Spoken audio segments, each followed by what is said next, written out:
those who are convening and fighting for the welfare of these people and their concerns. We're back after listening together to this documentary. Our nation will work when the marginalized and vulnerable are catered for and treated with respect. Our elderly people will be recognized for their roles in building Ghana and assured of care in the dusk of their lives.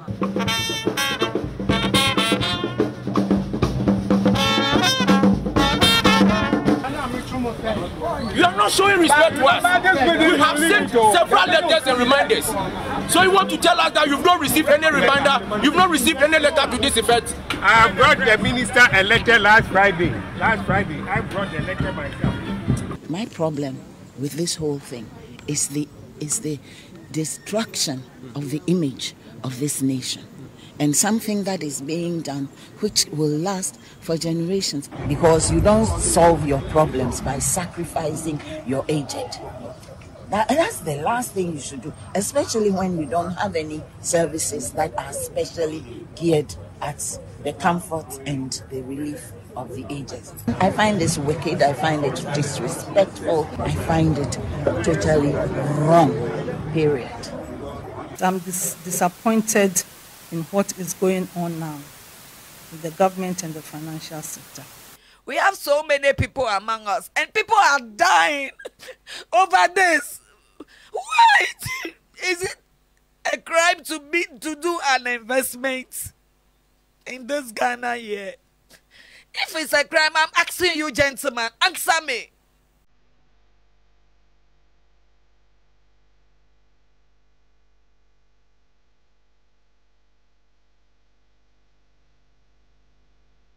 Retirement is often envisioned as a time to relax, enjoy the fruits of decades of hard work, and bask in the company of loved ones. However, for many in Ghana, the reality is far from this ideal. Those who fail to plan for their retirement face significant hardships, but even those who diligently saved and invested are now finding themselves in a similar predicament. Unfortunately, the Domestic Debt Exchange Program aimed at restructuring Ghana's debt has led to the freezing and restructuring of domestic bonds. This has caused immense distress for bondholders, particularly retirees who rely on these investments for their livelihood.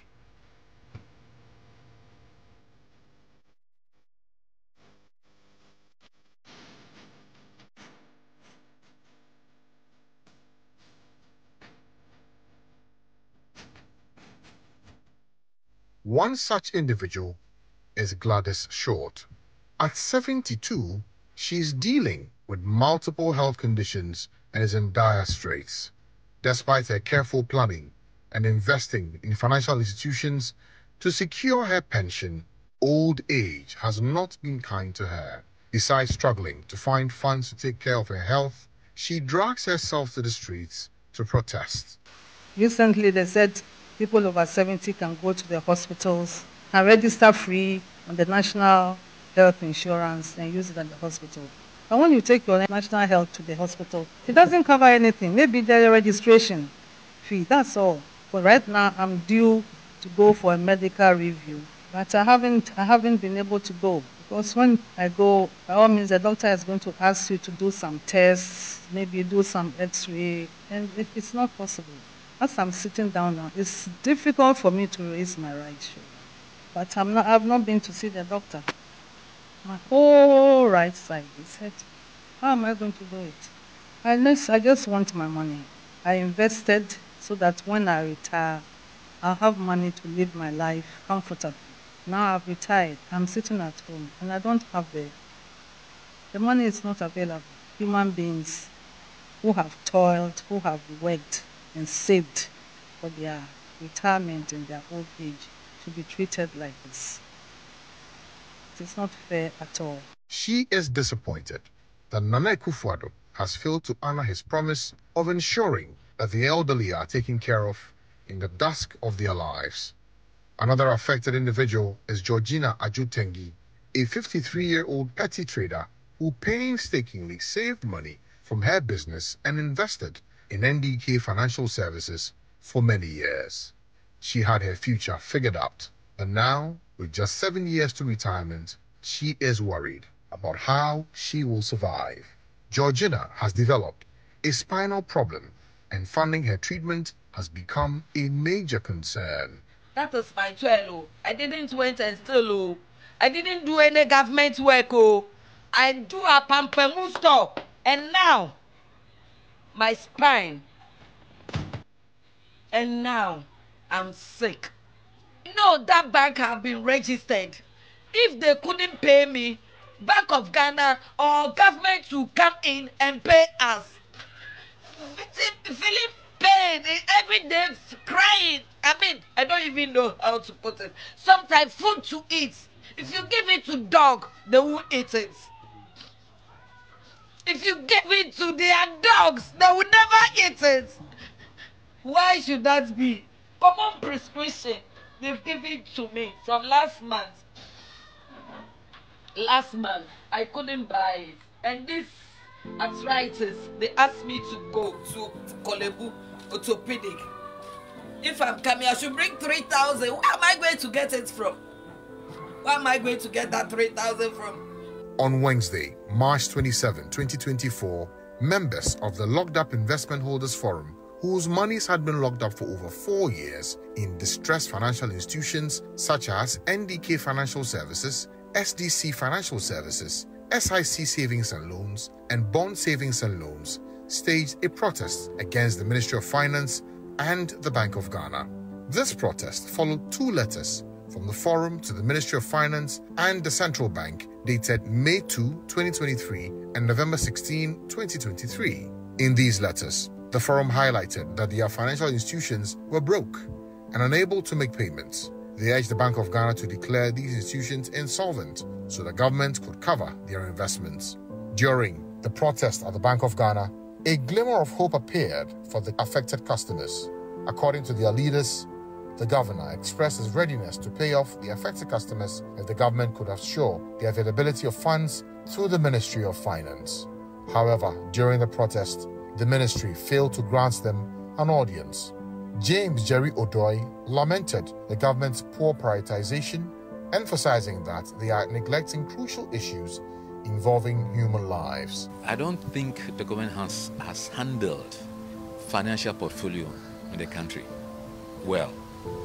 I mean, we have had governments, we've had crises, but nothing so dire like this.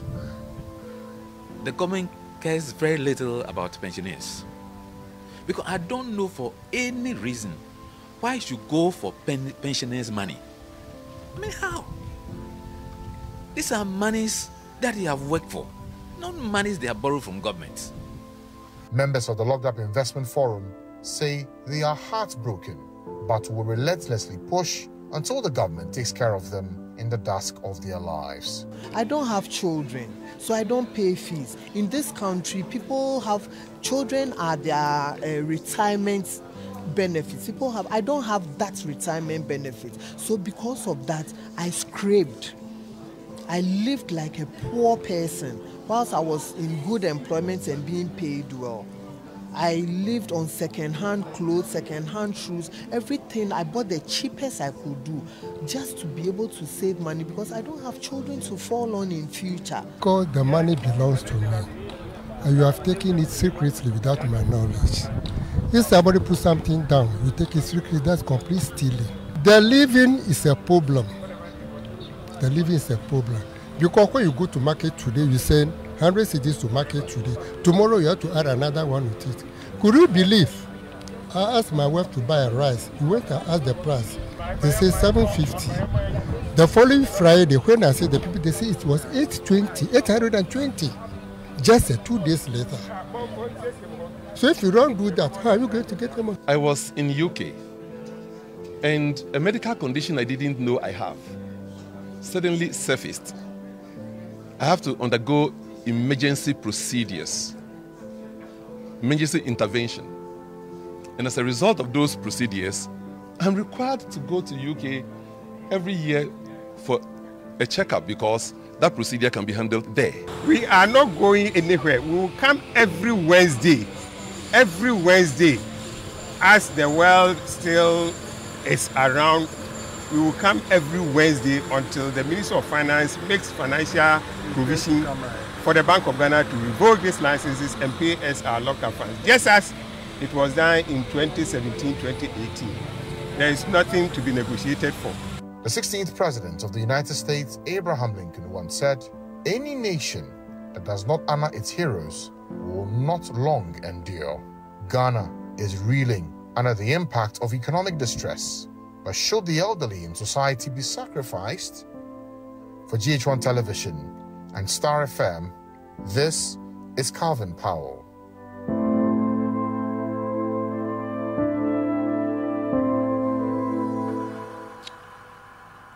So joining us this morning in the studio is Mr. Charles Nyani, the convener for the aggrieved customers of the Gold Coast Fund Management.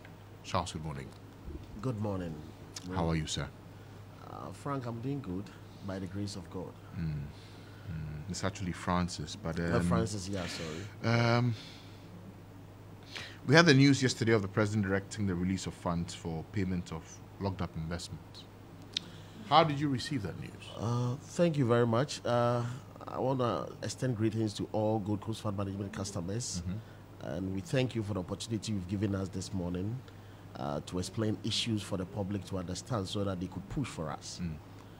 In fact, we see the step taken by the government through the announcement of this 1.5 billion is a sign of commitment on the part of government. Apart from that, we have some reservations to make because the government could do better than this. Looking at the funds involved, the locked up funds involved, even at the fund management side alone, you see this financial cleanup exercise was done in two areas. Financial institutions under the regulation of Bank of Ghana. These are the mainstream banks, the savings and loans, the microfinances, and the special deposit intake institutions. And the other side was the fund management companies under the regulation of the Securities and Exchange Commission. And when you look at reports that has been available to the Parliament House back in 2022 by the former Finance Minister, Honorable Kenneth Ofori-Atta, this report indicates that they have spent an amount of 25 billion to clean up the financial sector. And when you look at the calculations that they've made, it's supposed that all the institutions under the regulation of Bank of Ghana have been paid in full, but that is not the case. These 25 billion Ghana cedis supposed to have paid every victim of the financial cleanup exercise money in full, both those that fell under the Bank of Ghana and those that fell under the Securities and Exchange Commission. On the paper, on report, that's what they have indicated. But in reality, it's different thing altogether.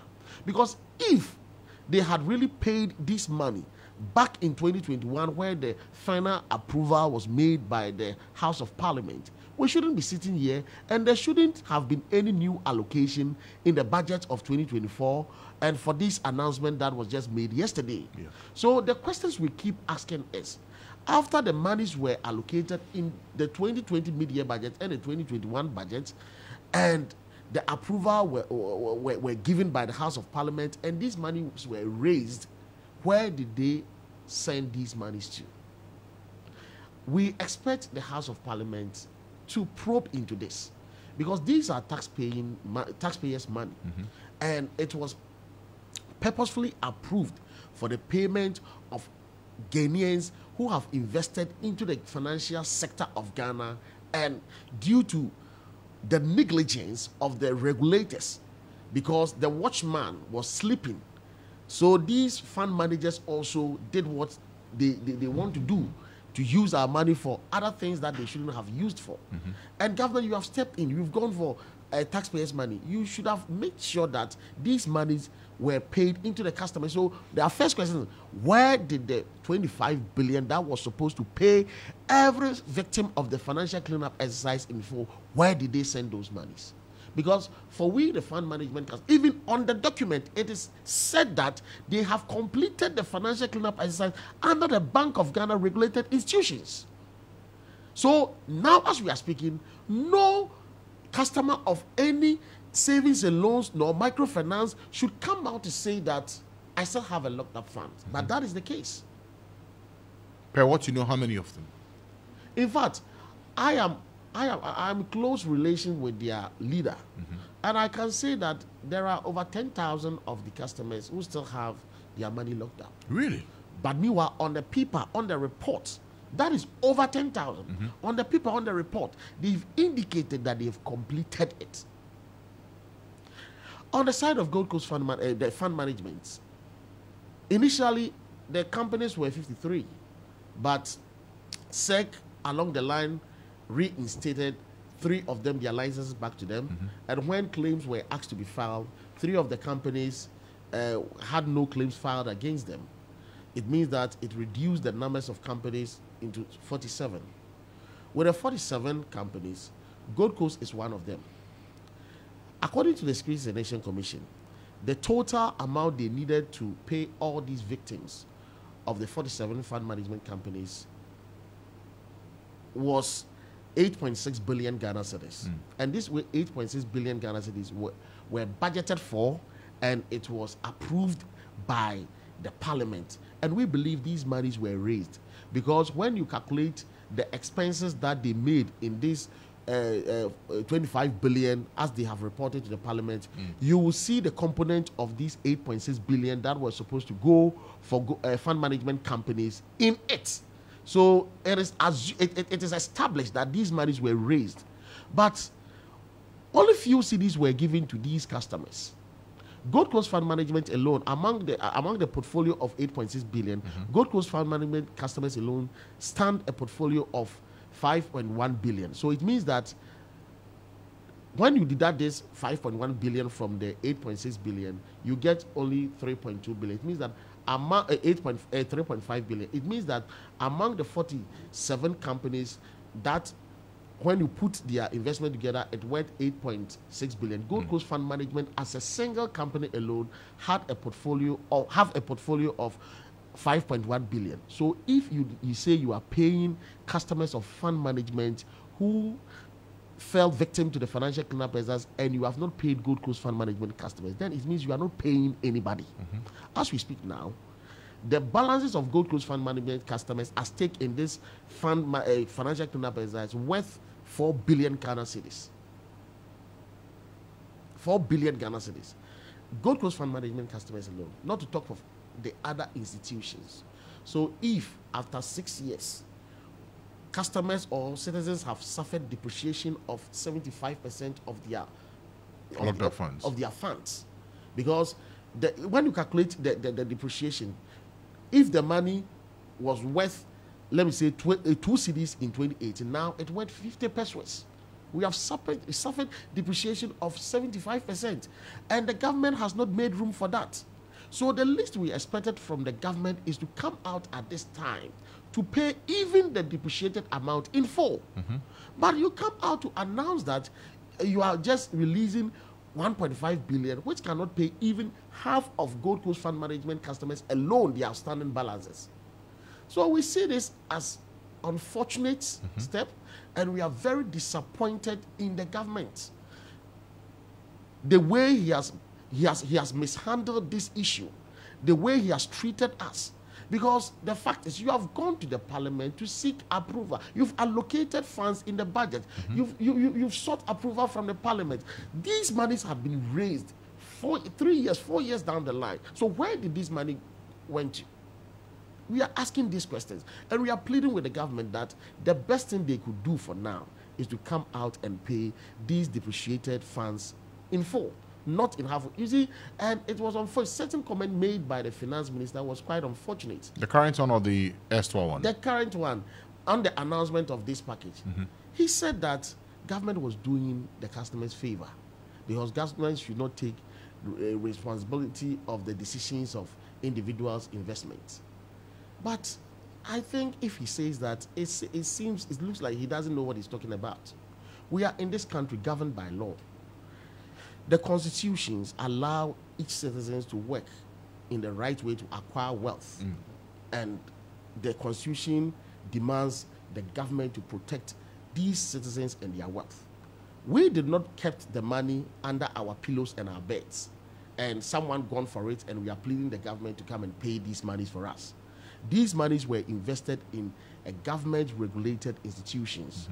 We had faith in this institution because we knew that it was rightly regulated, registered, and licensed by the government, and it had, and even the government had an oversight responsibility of supervision on these companies. So if government, you have sat aloof, you've watched on for these funds have been misappropriated, then you can't turn and blame with the customers to take full responsibility of these misappropriation of our investment, because we did not have an oversight role of supervising these companies. It was that was the work of the government institution, Bank of Ghana and Securities and Exchange Commission.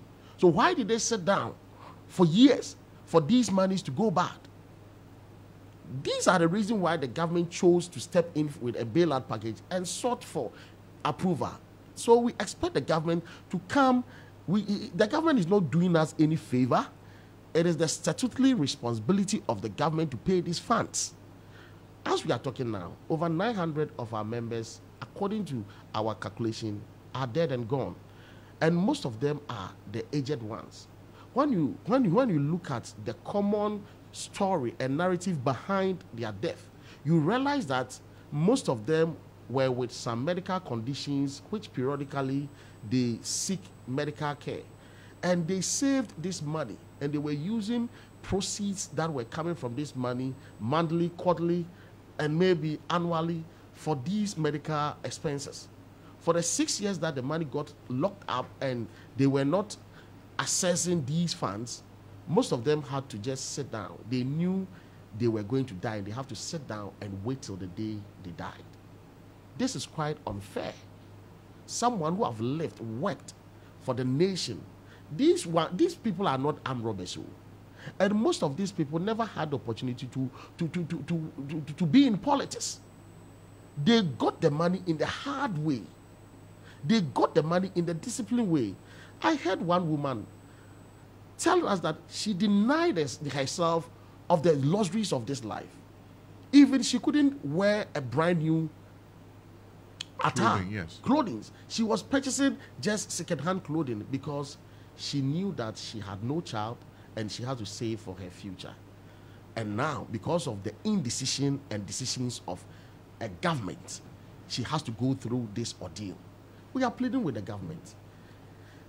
These comments made by Honorable Mohammed Amin suggest to many rational thinkers that they mean no well in paying this money. It is as a result of this election season that they try to do something to represent something to deceive the people into the elections. We have, as Gold Coast Fund Management, we are 61,000 across the nation currently. And we have given our deadline to the government that by June 30th, if we see no sign of our payment, we have seen sign of payment, but this is not satisfactory at all.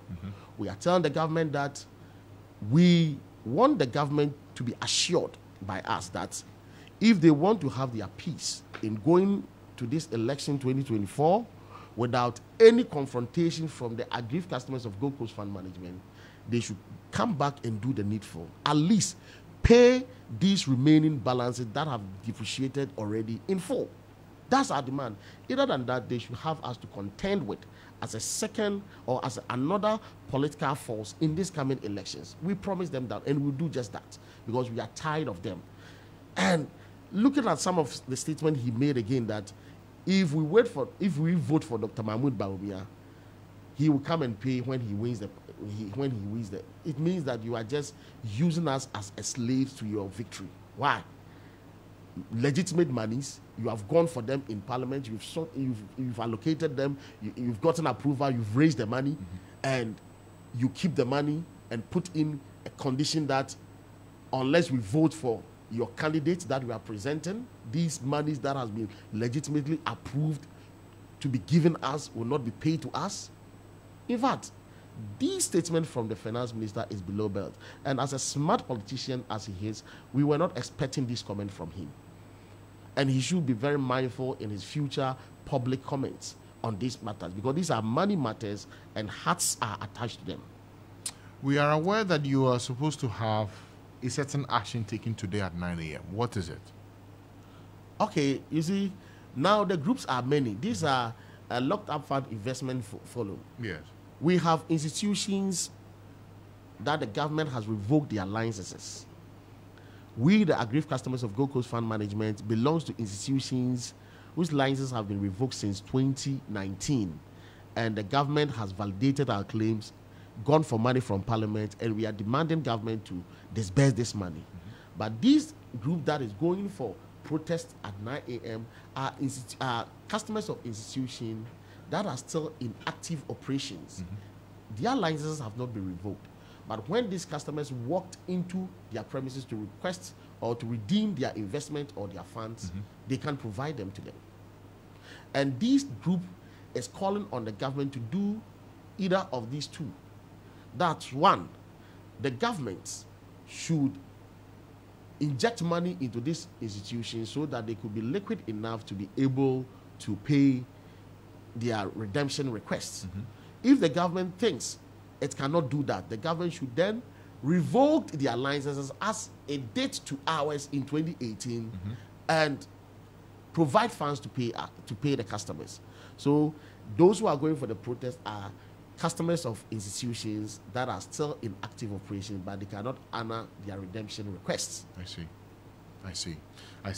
For your members who have their funds locked up, I've heard that for the pension holders and their difficulties. Do they mirror the very same things that your members go through as well? Oh, in fact, you see, our members have had the greater ordeal of this whole thing, because you see, 80% of our membership are in retirement. 80%? 80%. And most of them, you see, Gold Coast Fund Management had, I would say, a good record because we did not know what was going on inside. SEC should have known that.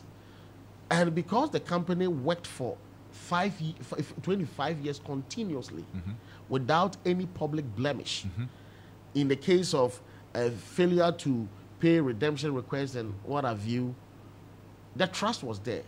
So you see, even politicians, even Akufo-Addo had his money there, had his money with Gold Coast Fund, Data Bank money.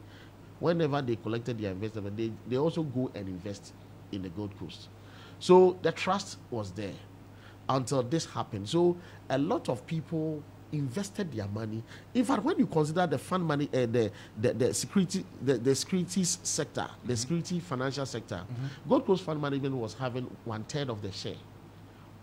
Let's say when you put all customers who invest in securities, when you put them together, Gold Coast was having 1/3 of the customers because of their track record of being in existence for a long time. So a lot of our members are old people, and these 900 people who have died, these are the ones that we have records of their obituaries. So the ones that we do not have records of their obituaries are not captured in this 900 people who are dead and gone. And the story is the same, because they couldn't have access to their money.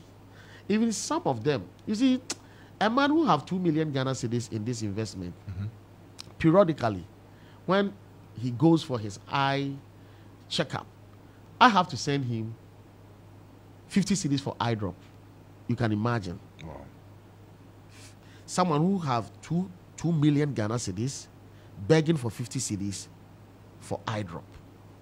You can imagine the hardship that these people are going through.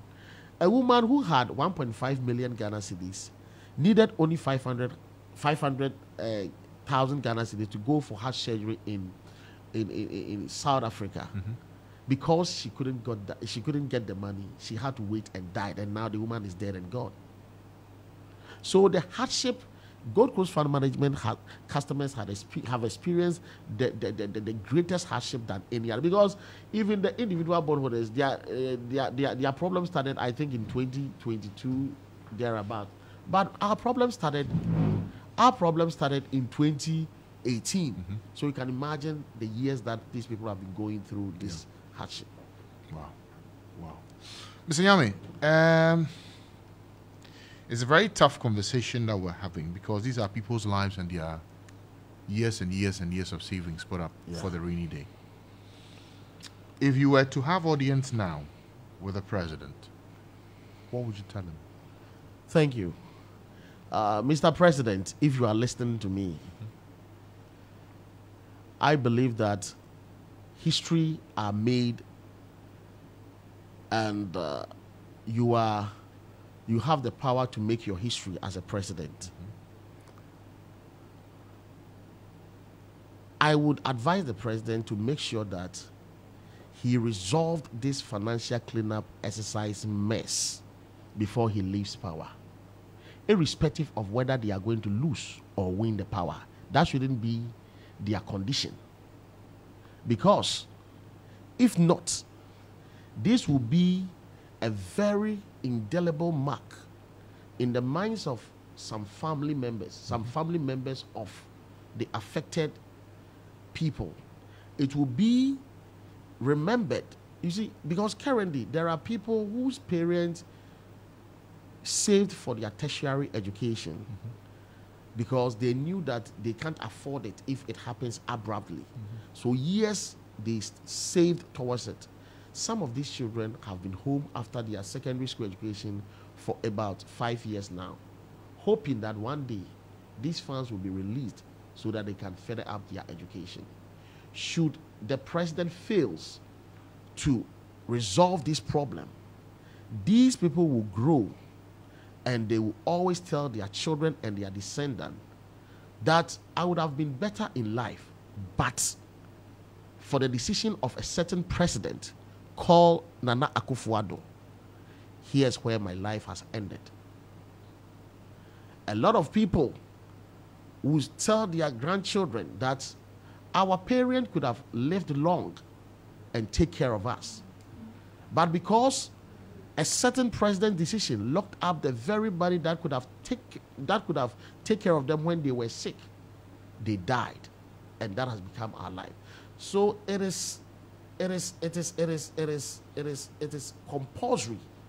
If President Akufo-Addo want to have a very good history as a president, he should erase this blemish within the next 6 months that we have before he goes off. Other than that, this will be a history that will dent whatever good thing that he has done in his life as a president. All right, Mr. Nyame. Mr. Charles Nyame, I thank you so much for your time and for joining us this morning. I think the call you made is clear, and for the duty bearers, they will know what to do. I thank you for your time. Thank you too for the time you've given us. Mr. Charles Nyame is the convener for the aggrieved customers of Gold Coast Fund Management. Time check. It's 9:13. You're listening to Morning Star. I'll go for a short break. When I return, I have more for you. Stay with us.